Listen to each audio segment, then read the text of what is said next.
एक समय की बात है। एक राज्य में एक प्रतापी राजा राज करता था। एक दिन उसके दरबार में एक विदेशी आगंतुक आया और उसने राजा को एक सुंदर पत्थर उपहार स्वरूप प्रदान किया। राजा वह पत्थर देख बहुत प्रसन्न हुआ। उसने उस पत्थर से भगवान विष्णु की प्रतिमा का निर्माण कर उसे राज्य के मंदिर में स्थापित करने का निर्णय लिया और प्रतिमा निर्माण का कार्य राज्य के महामंत्री को सौंप दिया। महामंत्री गांव के सर्वश्रेष्ठ मूर्तिकार के पास गया और उसे वह पत्थर देते हुए बोला, महाराज, मंदिर में भगवान विष्णु की प्रतिमा स्थापित करना चाहते हैं। 7 दिवस के भीतर इस पत्थर से भगवान विष्णु की प्रतिमा तैयार कर राजमहल पहुंचा देना। इसके लिए तुम्हें 50 स्वर्ण मुद्राएं दी जाएंगी। 50 स्वर्ण मुद्राओं की बात सुनकर मूर्तिकार खुश हो गया और महामंत्री के जाने के उपरांत प्रतिमा का निर्माण कार्य प्रारंभ करने के उद्देश्य से अपने औजार निकाल लिए। अपने औजारों में से उसने एक हथौड़ा लिया और पत्थर तोड़ ढाने के लिए उस पर हथौड़े से वार करने लगा, किंतु पत्थर जस का तस रहा। मूर्तिकार ने हथौड़े के कई वार पत्थर पर किए, किंतु पत्थर नहीं टूटा।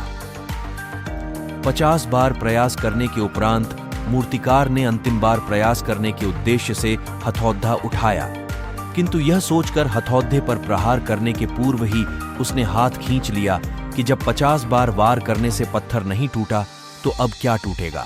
वह पत्थर लेकर वापस महामंत्री के पास गया और उसे यह कह वापस कर आया कि इस पत्थर को तोड़ना नामुमकिन है, इसलिए इससे भगवान विष्णु की प्रतिमा नहीं बन सकती। महामंत्री को राजा का आदेश हर स्थिति में पूर्ण करना था, इसलिए उसने भगवान विष्णु की प्रतिमा निर्मित करने का कार्य गांव के एक साधारण से मूर्तिकार को सौंप दिया। पत्थर लेकर मूर्तिकार ने महामंत्री के सामने ही उस पर हथौड़े से प्रहार किया और वह पत्थर एक बार में ही टूट गया। पत्थर टूटने के बाद मूर्तिकार प्रतिमा बनाने में जुट गया। इधर महामंत्री सोचने लगा कि काश पहले मूर्तिकार ने एक अंतिम प्रयास और किया होता तो सफल हो गया होता और 50 स्वर्ण मुद्राओं का हकदार बनता।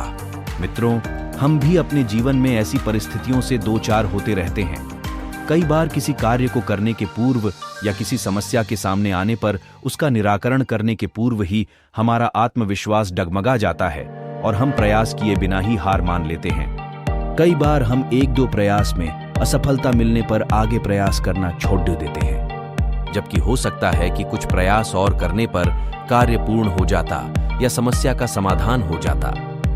यदि जीवन में सफलता प्राप्त करनी है तो बार बार असफल होने पर भी तब तक प्रयास करना नहीं छोड़ देना चाहिए जब तक सफलता नहीं मिल जाती। क्या पता जिस प्रयास को करने के पूर्व हम हाथ खींच ले वही हमारा अंतिम प्रयास हो और उसमें हमें कामयाबी प्राप्त हो जाए। क्या पता जिस प्रयास को करने के पूर्व हम हाथ खींच ले वही हमारा अंतिम प्रयास हो और उसमें हमें कामयाबी प्राप्त हो जाए।